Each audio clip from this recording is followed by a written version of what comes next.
दोस्तों, क्या देश के सबसे बड़े राज्य उत्तर प्रदेश में अप्रत्याशित उलटफेर हो रहा है? और क्या यूपी उत्तर प्रदेश धीरे धीरे अखिलेश यादव और राहुल गांधी की गिरफ्त में आ रहा है? अब अगर आप जमीनी सच्चाई यूपी की देखें तो यूपी में अब 3 फेज के चुनाव बचे हैं, वोटिंग बची है। 5वां फेज, 6ठा फेज और 7वां फेज, और कुल मिलाकर 41 सीटों पर वोटिंग बची है। अब दोस्तों, अगर इन 41 सीटों में 2 सीटें मैं अलग कर लूं, राजनाथ की सीट लखनऊ वाली और बनारस की सीट प्रधानमंत्री मोदी जी की, लखनऊ और बनारस अलग कर दें तो आप कह सकते हैं कि 39 सीटों पर अब कांटे की टक्कर है। जी हां, कांटे की टक्कर, इंडिया वर्सेस एनडीए, या सीधे तौर पे कहूं मोदी शाह बनाम राहुल और अखिलेश।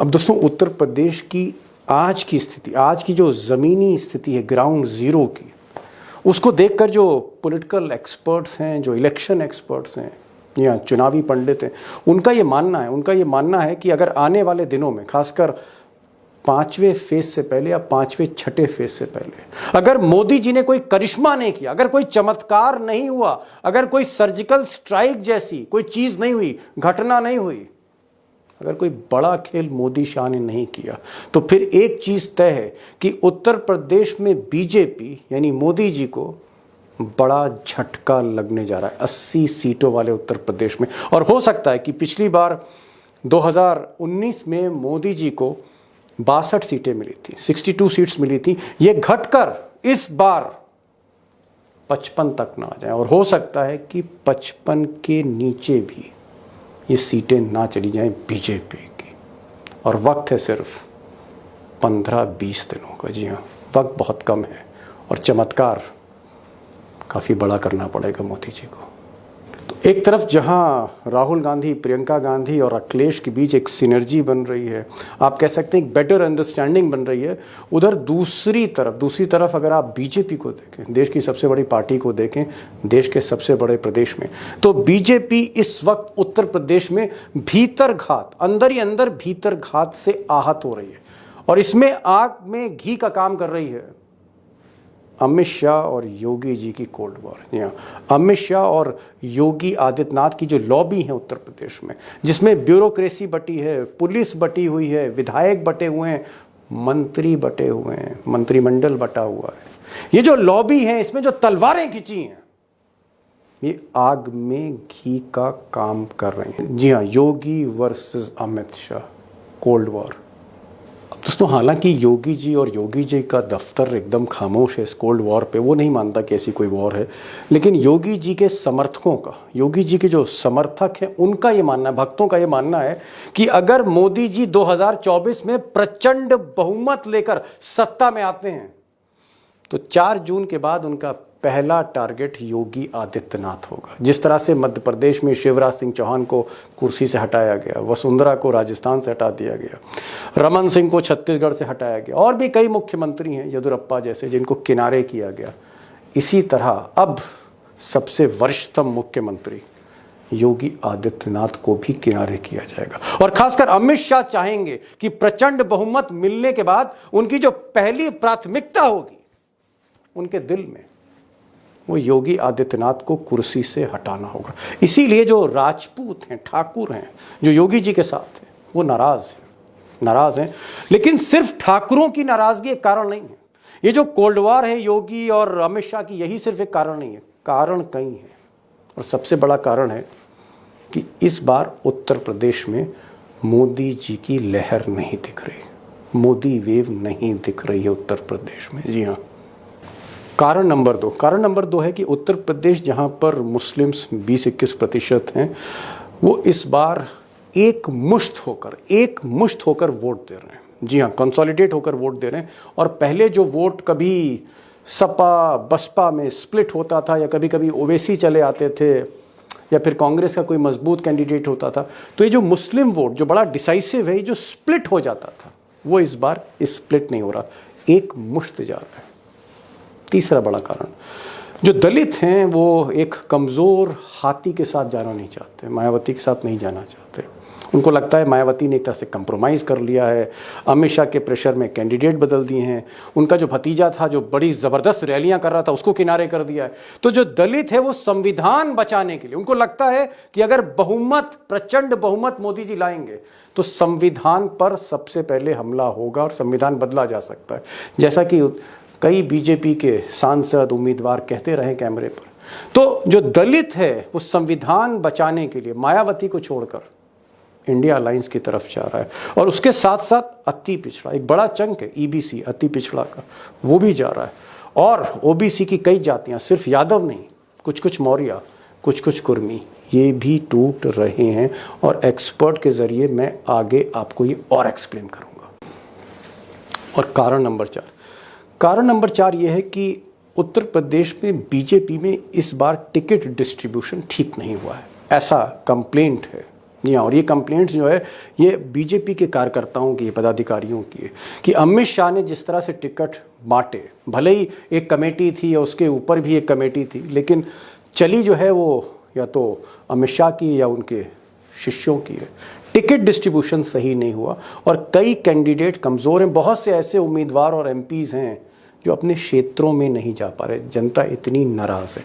और इसी के साथ एक जो बड़ी चीज़ है वो ये है कि आरएसएस और बीजेपी का जो लोकल ऑर्गेनाइजेशन है, जिस तरह से 2019 में 14 में जोश और जज्बे के साथ टीम लगी थी बीजेपी की, वो जोश और जज्बा इस बार नहीं दिख रहा। कारण दोस्तों और भी हैं, लेकिन मैं डिटेल में आगे एक्सपर्ट के साथ इसको डिस्कस करूंगा। आज 2 खास मेहमान हैं। उत्तर प्रदेश पर बारीक निगाह रखने वाले वरिष्ठ पत्रकार शीतल पी सिंह हमारे साथ होंगे, और एक बेहतरीन पॉलिटिकल एनालिसिस्ट, राजनीतिक विश्लेषक प्रोफेसर रविकांत भी हैं। दोनों को समझने की कोशिश करिए। कुछ बुनियादी सवाल मैं इनके सामने रखूंगा कि क्या वाकई उलटफेर हो रहा है उत्तर प्रदेश में, और ये जो बाजी है ये मोदी और शाह के हाथ से निकलती हुई ये राहुल और अखिलेश के हाथ में आ रही। क्या जो बाकी बची 41 सीटें हैं, जिसमें 39 सीट्स मैंने आइडेंटिफाई करी थी, क्या उसमें वाकई कांटे की टक्कर है, और परिणाम क्या चौंकाने वाले हो सकते हैं। सीधे चलते हैं शीतल सिंह के पास, जो सुल्तानपुर से जुड़े हैं, आप अमेठी से कह सकते हैं, और प्रोफेसर रविकांत जो लखनऊ से जुड़े हैं। दोनों को सुनते हैं, प्रोफेसर रविकांत और शीतल पी सिंह को। मेरा पहला सवाल प्रोफेसर रविकांत से। रविकांत जी, मैं राहुल और अखिलेश में तो बाद में आऊंगा, मैं योगी जी पे आ रहा हूं। योगी जी आज बनारस में मोदी जी के साथ थे। मोदी जी को अब योगी जी की जरूरत बनारस में पड़ गई। पहले तो योगी जी पीछे रहते थे, मोदी जी का जुलूस अकेले निकलता था, अकेले हाथ हिलाते थे, अकेले फूल की बारिश होती थी। इस बार तो आज शाम योगी जी साथ में हैं, ये क्या हो रहा है? दीपक जी, भीड़ कैसे आती? क्या मोदी जी अब करिश्मा नहीं बचा है। मोदी जी की लोकप्रियता जो कभी हुआ करती थी, जो जादू हुआ करता था, वो गायब हो चुका है। इस समय अगर भारतीय जनता पार्टी में कोई लोकप्रिय लीडर है तो वो योगी आदित्यनाथ है, और यही वजह है कि बनारस के रोड शो में योगी जी को। डॉक्टर साहब जरा ये लाइन दोबारा रिपीट करिए, हो सकता है जबान फिसल गई हो। आप कह रहे हैं, if I am not wrong, आप कह रहे हैं कि योगी की लोकप्रियता उत्तर प्रदेश में मोदी से ज्यादा है। Am I right sir? Definitely. Narendra Modi के बारे में इस समय उत्तर प्रदेश में आप चले जाएंगे तो एक खास तबका आप छोड़ दीजिए, इसके बाद तो वहां अलोकप्रियताएं हैं। लोग मोदी के बारे में सुनना नहीं चाहते, लेकिन अभी भी भारतीय जनता पार्टी में योगी आदित्यनाथ की लोकप्रियता है और हर समाज में मौजूद है। सबसे बड़ी बात यह, पूरे हिंदू समाज में आपको, दलितों में भी उनको पसंद करने वाले लोग मिल जाएंगे, लेकिन आज आप किसी दलित से पूछिएगा क्या मोदी जी को वो पसंद कर रहे हैं? नहीं कर रहे। इसीलिए घुटने टेके हैं आप। मैं तो पहले भी कह चुका हूं, ये नरेंद्र मोदी को कहना पड़ा कि मेरे मुख्यमंत्री है योगी आदित्यनाथ, इसीलिए बनारस में लेकर के गए उनको। बिना योगी से नौका पार नहीं होती दिख रही मोदी जी को। अब वो बात अलग है कि वो हो रही है कि नहीं हो रही है, लेकिन यहां तो डगमगा गई है। जो भी खेवनहार थे मोदी के, वो साथ छोड़ करके चले गए। नाव डगमगा रही है, भंवर में है। अब आप सोचते हैं कि योगी जी को बिठा लें तो पार हो जाएंगे, कितना हो जाएंगे ये तो आने वाला वक्त बताएगा। डॉक्टर साहब, यहाँ थोड़ा सा विरोधाभास, इससे पहले मैं शीतल जी के पास जाऊं, थोड़ा सा विरोधाभास मुझे लगा आपकी बात में। आप कह रहे हैं कि मोदी जी गुजरात लॉबी के जिसका नेतृत्व गुजरात लॉबी का मोदी करते हैं, मोदी कह रहे हैं कि हमारे मुख्यमंत्री योगी हैं, मोदी योगी को करीब ला रहे हैं, मोदी योगी को साथ लेके अपने रथ पे चल रहे हैं। दूसरी तरफ उनके जो दूसरे साथी हैं गुजरात लॉबी के, अमित शाह, वो पूरी पूरी तलवार खींचे हुए हैं योगी के साथ। उन्होंने तो बल्कि कुछ दिन पहले, तीसरे चरण से पहले लखनऊ में मीटिंग करी थी, सारी कमान अपने हाथ में ले ली योगी से सब कुछ छीनना चाहते हैं। ये तो कॉन्ट्रडिक्शन है। नहीं, कोई कंट्राडिक्शन नहीं। अमित शाह किसी भी कीमत पर योगी आदित्यनाथ को पैदल करने के मूड में है। उत्तर प्रदेश में जिस रथ पर सवार हैं योगी आदित्यनाथ, उससे भी उतारने के मूड में है। अब आप सोचिए, योगी जी के पास है क्या? कहीं वो टिकट बांट नहीं सकते, ना विधानसभा के चुनाव में, ना लोकसभा के चुनाव में। मंत्री उनके हैं नहीं, डीजीपी से लेकर के और मुख्य सचिव स्तर तक के अधिकारी वो योगी जी के हैं नहीं। तो योगी जी के पास है क्या? ले दे के उनके पास कुछ ठाकुर नेता थे, कुछ विधायक थे, कुछ ठाकुर लॉबी थी, उसको भी अमित शाह लगातार, धनंजय सिंह को देख लीजिए, राजा भैया को देख लीजिए, तो जितने भी ठाकुर लॉबी है उसको भी अमित शाह कहीं ना कहीं तोड़ने और बिखेरने में लगे हुए हैं। लेकिन मोदी जी की मुश्किल यह है कि उत्तर प्रदेश से वो यहां से कुछ सीटें लेकर के जाना चाहते हैं, 70-75 का जो उनका लक्ष्य था, और वो उसमें जानते हैं कि बिना योगी के संभव नहीं है। तो ये कंट्राडिक्शन नहीं है। ये तो गुजराती लॉबी का, उसमें अमित शाह की जो महत्वाकांक्षाएं हैं उसके बीच में तो योगी ही आ रहे हैं ना। तो एक उनको हटाना चाहता है, दूसरा उनके वजह से नौका पार करना चाहता है। नहीं, समझ गया। नहीं, बड़ी विचित्र स्थिति आपने रख दी डॉक्टर साहब। मुझे लगता है शीतल जी को बड़ी मुश्किल आ जाएगी जवाब देने में। आप कह रहे हैं कि योगी जी का साथ भी लेना है और योगी जी को हटाना भी है। मतलब ये तो बड़ा कॉन्ट्रडिक्शन है। मतलब इसमें तो पैराडॉक्स कहते हैं अंग्रेजी में। उनसे साथ भी लेना है और उनको हटाना भी है। शीतल जी, क्या ये स्थिति है? साथ भी चाहिए और आपको हटा भी देना है। तो क्या योगी, आपको लगता है कि उनके अंदर वो पॉलिटिकल समझ हो गई, अब तो दूसरी बार मुख्यमंत्री? क्या योगी समझ रहे हैं कि अगर प्रचंड बहुमत के साथ मोदी शाह आते हैं, वेरी स्ट्रेट क्वेश्चन सर, अगर प्रचंड बहुमत के साथ मोदी आते हैं, मैं सिर्फ ये पूछ रहा हूं कि फिर क्या योगी मुख्यमंत्री बने रहेंगे उत्तर प्रदेश के अगर मोदी को बहुमत मिले? नहीं, इसका बिल्कुल सीधा रेप्लिका मध्य प्रदेश है। मध्य प्रदेश में जब चुनाव शुरू हुआ तो मोदी जी ने अपने साथ वहां के तत्कालीन मुख्यमंत्री को नहीं रखा, बहुत सारी जगहों पर शिवराज जी को दूर दूर रखा। लेकिन चूंकि शिवराज जी ने एक स्कीम चलाई थी और रिपोर्ट आने लगी कि शिवराज जी उस स्कीम की वजह से अपने लोगों में बहुत पॉपुलर है, शिवराज महिलाओं में बहुत पॉपुलर है। शिवराज जी बड़े मेहनती आदमी रहे हैं, उस चुनाव में भी बड़ी मेहनत कर रहे थे और महिलाओं के बीच वो सचमुच में बड़े लोकप्रिय थे। उससे मामा जी हैं। हाँ, मामा जी। उससे बीजेपी को बहुत फायदा भी हुआ और उसकी वजह से बीजेपी एक हारा हुआ चुनाव जीत भी गई। तब बाद आधे चुनाव में उन्होंने चौहान साहब को अपने बगल में बैठाना चिपकाना शुरू किया, पूरा यूज किया और उसके बाद उनको हटा दिया। तो ये तो ओपन प्ले है। शीतल भाई, ये क्या करे? Use and throw policy. एकदम। आज चुनाव के बीच योगी जी की जरूरत है, तो योगी जी बिल्कुल आपको बगल में मिलेंगे, सब जगह मिलेंगे, फोटो में मिलेंगे, फ्रेम में मिलेंगे, गाते बजाते मिलेंगे, सभा करते मिलेंगे। लेकिन अगर बहुमत उस तरह से आया जैसा बहुमत आज है, तो योगी जी फिर आपको जून जुलाई में नहीं मिलेंगे, एज ए मुख्यमंत्री नहीं मिलेंगे। बाकी तो पार्टी में बहुत सारे लोग रहते ही हैं और पूरे देश में पार्टी ही है, लेकिन पूरे देश में पार्टी फिर पता चलता है सिर्फ एक जगह। शीतल भाई बड़े सीनियर पत्रकार हैं आप। मतलब मुझे लगता है 10-12 ही लोग होंगे जो एक्टिव जर्नलिज्म में आपसे सीनियर होंगे, सीनियर मोस्ट हैं। बड़ी जिम्मेदारी है आपके कंधों पे पत्रकारिता की। क्या ये बात आप एकदम जिम्मेदारी के साथ कह रहे हैं कि अगर मोदी ने शपथ ले ली प्रधानमंत्री की, तो 4 जून के बाद योगी नहीं रहेंगे मुख्यमंत्री? दोनों में से एक को जाना होगा। अगर मोदी जी ने शपथ 280-90 सीट के साथ बीजेपी की ली, 300 सीट के साथ ली, क्योंकि इतनी तो नहीं आ रही है इस बार, तो तब की ये स्थिति है कि योगी को जाना होगा। बिल्कुल, योगी ने किसी को भी, वो किसी को, सबको नहीं चाहते, वो योगी की बात नहीं, उन्होंने पूरे देश में सबको साफ कर दिया। अब अकेले योगी बचे हैं, बाकी सब साफ हो चुके हैं। बाकी सब ऐसे लोग हैं जो उनकी गाड़ी के पीछे पैदल दौड़ने के लिए उपलब्ध है, और जिनका, जो अपना विज्ञापन नहीं देंगे, जो हमेशा अपने बजट का विज्ञापन मोदी जी के लिए देंगे, राज्य के बजट का भी विज्ञापन मोदी जी के लिए होगा, और सब चीजों का वो, अभी योगी जी के मन में कुछ तमन्नाएं रहती हैं, अपना विज्ञापन भी देते हैं, अपना बजट रख रखा है, अपने पसंद का ऑफिसर इंफॉर्मेशन में रख रखे हैं, और वो सब अपने को एक बड़ी छवि चमकाने के लिए, एक राज्य के, जो देश का सबसे बड़ा राज्य है, जनसंख्या के लिहाज से, बजट के लिहाज से भी बहुत बड़ा राज्य है, तीसरी चौथी व्यवस्था हो जाता है देश की, तो उस सब का इस्तेमाल योगी जी की पर्सनैलिटी बनाने में हो रहा है।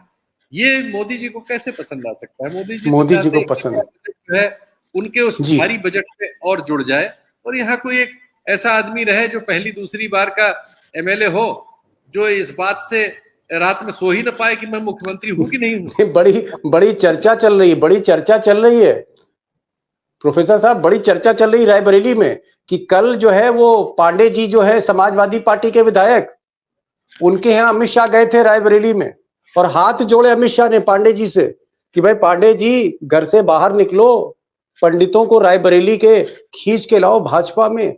और ऐसा चर्चा हो रही है कि अमित शाह ने पांडे जी से प्रॉमिस किया है कि अगले मुख्यमंत्री आप भी हो सकते हैं, समाजवादी पार्टी के विधायक। तो क्या मैं ये मानूं कि योगी मेंटली प्रिपेयर है? और अगर मेंटली प्रिपेयर है योगी, तो प्रोफेसर साहब क्या योगी और योगी की टीम धीरे धीरे हाथ खींच रही है? क्या विड्रॉ कर रही है? क्या जो कुछ आप देख रहे हैं सब औपचारिकता है? क्या सिर्फ और सिर्फ प्रेजेंस योगी की है, लेकिन योगी ने हाथ खींच लिए हैं इस चुनाव से? योगी की टीम में कम से कम ठाकुरों से जब आप बात करते हैं तो यही लगता है। दीपक जी, जो पर्ची भोपाल गई थी, जो पर्ची जयपुर गई थी, ऐसी ही पर्ची योगी जी के सपने में भी आती होगी कि कब वो पर्ची आ जाए और कौन मुख्यमंत्री बन जाए। तो ये तो हालात है, वो इससे बखूबी योगी जी वाकिफ हैं, और यही वजह है कि पिछले दिनों उन्होंने जो थोड़ा बहुत दिखाया था उससे फर्क तो कुछ पड़ा है। वो दो डिप्टी सीएम जो कूदे फांदे घूम रहे थे ना, वो आजकल अदृश्य हैं, चले गए हैं कहीं पृष्ठभूमि में। योगी जी ने दिखाया तो अपना है कि उनकी हैसियत क्या है, लेकिन योगी जी ये भी जानते हैं कि मोदी जी जितनी मोहब्बत पसंद करते हैं उतनी अदावत भी करते हैं, और वो हिसाब किताब बराबर करते हैं। और यही वजह है कि योगी जी औपचारिकता निभा रहे हैं, जहां मोदी जी कहते हैं वहां चल देते हैं। आपका ये कहना है कि कहीं ना कहीं बहुत प्रत्यक्ष तौर पे योगी जो है, जिस तरह से वो बाकी चुनाव में पिछले लगे थे उतनी मेहनत नहीं कर रहे जिस तरह से 2019 में लगे हुए थे। और आप क्यों कह सकते हैं कि योगी थोड़ा फूंक फूंक कर कदम रख रहे हैं, क्योंकि उनको पता है कि 4 जून के बाद उनकी छुट्टी भी हो सकती है। तो बहरहाल एक बहुत मजबूत मोदी योगी और उनके समर्थकों के लिए बहुत अनुकूल नहीं। एक चीज मैं पूछना चाहूंगा शीतल जी आपसे, अगर योगी और गुजरात लॉबी में ट्यूनिंग ठीक नहीं है, तो क्या इसका फायदा राहुल गांधी और अखिलेश यादव को मिल रहा है? क्योंकि उनकी ट्यूनिंग मैं बहुत अच्छी देख रहा हूँ। अभी कन्नौज की सभा में राहुल गांधी ने कहा कि ये मेरा भाई है और इस भाई को जिताना है। राहुल गांधी ने अखिलेश को अपना भाई बताया कि इसको आप जिताइए हर कीमत पर। अखिलेश और राहुल की गिरफ्त में क्या आपको लग रहा है धीरे धीरे उत्तर प्रदेश आ रहा है? और हर चरण के बाद ये जो इंडिया अलायंस है, ये जो केमिस्ट्री है, ये जो केमिस्ट्री के साथ अरिथमेटिक बदल रही है, क्या राहुल और अखिलेश और प्रियंका और डिम्पल, क्या ये एक टीम की तरह एक सिनर्जी दिख रही है आप में? नहीं, वो सिनर्जी उनके साथ खड़े होने, बोलने, बतलाने में भी दिख रही है, उनकी पॉलिटिक्स में दिख रही है। दरअसल सिनर्जी दिखनी चाहिए पॉलिटिक्स में, जो बीजेपी की पॉलिटिक्स में नहीं दिख रही है, वो इस समय इंडिया की पॉलिटिक्स में, पूरे देश में और खासकर यूपी में दिख रही है। और यूपी में उसका असर ये है कि 3 बड़े फैक्टर इस चुनाव में जनरेट हो गए। एक, महंगाई और आर्थिक असफलताओं से जो बेरोजगारी पैदा हुई है, उसकी वजह से जो आधारभूत वर्ग इस बीजेपी का रहा है, मोदी पॉलिटिक्स का रहा है, यानी सवर्ण, उन जातियों में पैसिवनेस आ गई है, उनमें जोश नहीं है इस बात, क्योंकि उनके घर की हालत, जो माली हालत है और जो उनकी बेरोजगारी है, वो उनकी टांग खींच रही है, तो उनका समर्थन जो है पैसिव हो गया है। एक नंबर दो, जो ऐसे तबके थे, ऐसे जो कह सकते बटखरे थे मोदी और अमित शाह के पास, जिनका उपयोग करके जो विपक्ष के मत होते थे उनको बांट दिया जाता था, जैसे ओवैसी, उनका रोल माइनॉरिटी में खत्म हो गया। अब एक रोल बचा था, वो है मायावती जी का। मायावती जी के रोल को भी जब से कांग्रेस ने खड़गे जी को अपना प्रेसिडेंट बनाया है चुनाव के जरिए, और जब से खड़गे जी ने कमान संभाली है, और जब से राहुल गांधी ने सामाजिक न्याय के सवाल को, संविधान के प्रश्न को, आरक्षण के प्रश्न को अपनी पूरी ईमानदारी से, और वो ईमानदारी लोगों में विश्वास पैदा कर रही है, उसके साथ प्रस्तुत किया है, उससे क्या हो रहा है कि वो सेक्शन जो है, एक बहुत बड़ा सोशल सेक्शन, उसमें भी टुवर्ड्स इंडिया आकर्षण बहुत तेजी से बढ़ रहा है, रोज हर मिनट बढ़ रहा है। जी। इन तीन कारकों की वजह से इंडिया गठबंधन इस चुनाव की मुख्य ताकत में बदल गया है। मुख्य ताकत में बोले बहुत बड़ा अपनी कठिनाइयों से जूझ रही है इस समय। जी, एक बिग चेंज आप बता रहे हैं कि राहुल और अखिलेश जिस तरह से दोनों के बीच में एक सिनर्जी है, और जहां तक उनकी एक सोच है, जो राजनीतिक विचारधारा, वो भी अट्रैक्ट कर रही है। और दूसरी तरफ अमित शाह, मोदी और योगी आदित्यनाथ, कहीं ना कहीं एक भीतर घात है, अंदर ही अंदर खेमेबाजी है, तलवारें खींची। डॉक्टर साहब, जो शीतल साहब ने कहा कि अगर संविधान के डर से कि संविधान बदल ना दे मोदी, अगर 400 पार चले जाए, इस डर से दलितों को लगता है कि रिजर्वेशन ना चला जाए, अंबेडकर का संविधान गया तो उनके लिए बहुत संकट होगा। सच भी है, आज भी दलितों की हालत बहुत अच्छी नहीं है उत्तर प्रदेश में। तो दलितों को ये डर लगता है, और मुसलमान तो अमित शाह और मोदी को हर कीमत पर हटाना चाहता है। मुस्लिम और दलित, क्या आपको लग रहा है एक नई तरह की राजनीतिक बाजी को पलटने में कामयाब हो रहे हैं? क्या आपको लग रहा है कि ये दोनों, एक बहुत बड़ा तबका, ये इंडिया अलायंस की तरफ जा रहा है, और इसमें यादव वोट भी अगर मैं जोड़ दूं, और अगर इसमें कुछ अति पिछड़ा जोड़ दूं, तो एक बहुत ही कंसोलिडेट होकर एक मुश्त वोट क्या आपको राहुल और अखिलेश की तरफ जाता हुआ दिख रहा है? देखिए दीपक जी, ये जो दो लड़कों की जोड़ी कभी होती थी, वो आज दो भाइयों की जोड़ी में तब्दील हो गई है। एक बेहतरीन केमिस्ट्री, और इसका असर ये है कि केवल ओबीसी में नहीं, केवल माइनॉरिटी में नहीं, बल्कि राहुल और अखिलेश के एक साथ आने से, एक भ्रातृत्व भाव दिखाने से, सवर्ण तबके में भी और दलित, इन दोनों की केमिस्ट्री बन गई। अदरवाइज अब हम तीनों लोग यूपी से हैं और ये जानते हैं कि सपा के साथ दलित वोट जाना मुश्किल होता है, वो कंफर्ट नहीं है। इधर अपर कास्ट भी सपा के साथ जाने में थोड़ा सा सकुचाता है, सहज नहीं। राहुल गांधी के आने से ये हुआ है कि वो एक जिसको बॉन्डिंग कहते हैं वो बन गई। एक फाइनल क्वेश्चन, लास्ट क्वेश्चन, शीतल जी, अगर दलित, मुस्लिम, अति पिछड़ा और कुछ फ्लोटिंग वोटर अगर ये साथ बैठ जाते हैं साइकिल पर आकर, आपको लगता है कि बीजेपी जो पिछली बार 62 सीटें लाई थी, 62 80 में से, क्या 62 से बीजेपी नीचे जा रही है? और अगर नीचे जा रही तो कितना जा रही है? फाइनल क्वेश्चन, 2 लाइन में जवाब। बहुत सिंपल जवाब है। आज के चुनाव में 13 की 13 सीटें बीजेपी की थी। इसमें से एक सीट छोड़ के बाकी हर सीट उन्होंने 50% से ज्यादा मत पाके जीती थी। अब आज आप फील्ड रिपोर्टर से पूछ लीजिए कि इनमें से कितनी सीटें इंडिया जीत रहा है और कितनी सीटें एनडीए जीत रहा है। इसमें इसका रिजल्ट छुपा हुआ है, आपके क्वेश्चन का उत्तर, और जो भी इसका उत्तर ढूंढना चाहता है उसके लिए उत्तर है।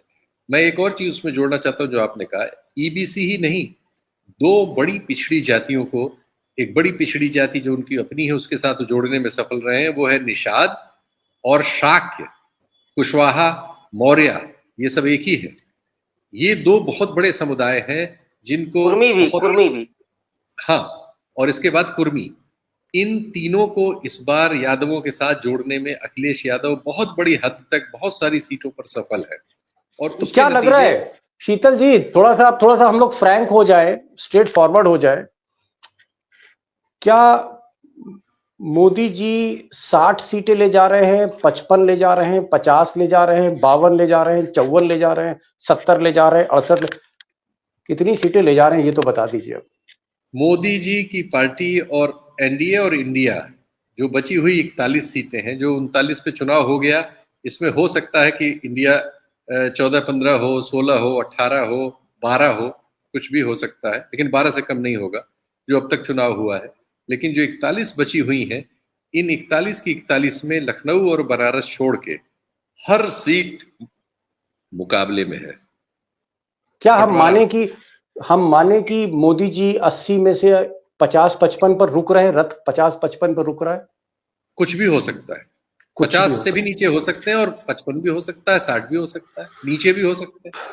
50 जी प्रोफेसर साहब, 50, 55, 60। देखिए, हालात ये है, मैं शीतल जी को भी समझता हूं कि पिछले चुनावों में जिस तरह से हम लोगों का विश्लेषण कई बार इस मध्य प्रदेश के चुनाव में गलत साबित हुआ, तो बड़ा डर लग रहा है, इसलिए बोला नहीं जा रहा। सच बात तो ये, मैं पूरी ईमानदारी से मैं जो अंदर महसूस कर रहा हूं वही बोलूंगा। बीजेपी इस समय 30 से 35 सीट पर है।